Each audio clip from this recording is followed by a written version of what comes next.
ஸ்ரீ குருப்யோ நமஹா.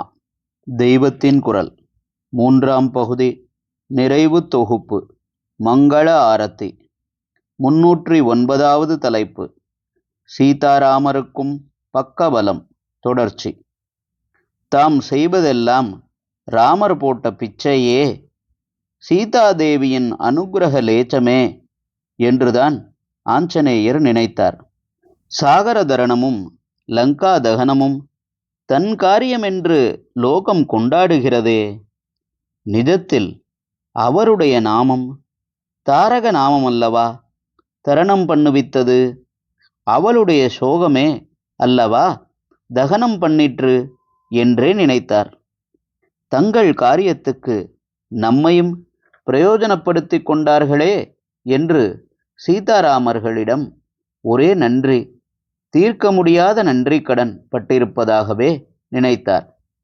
நமக்கானால் நன்றி வாங்கிக் கொள்வதில் போட்டி. நாம் பல பேருக்கு உபகரித்தோம், யாரும் சரியாக நமக்கு திருப்பவில்லை என்று அபிப்பிராயம்.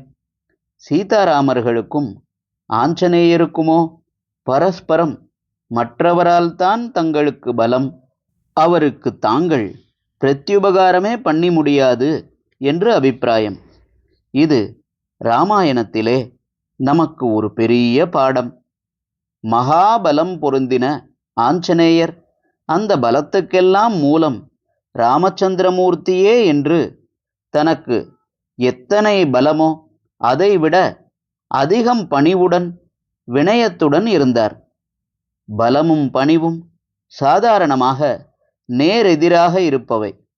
இவரிடமோ இரண்டும் மேக்சிமமாக இருந்தன. நமக்கு பலமும் இல்லை, பணிவும் இல்லை.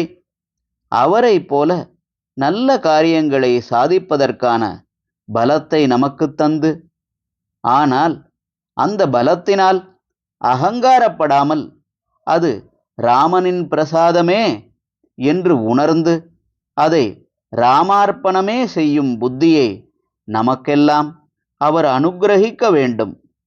ஹரஹர சங்கர, ஜெய ஜெய சங்கர. தெய்வத்தின் குரல் மேலும் ஒலிக்கும்.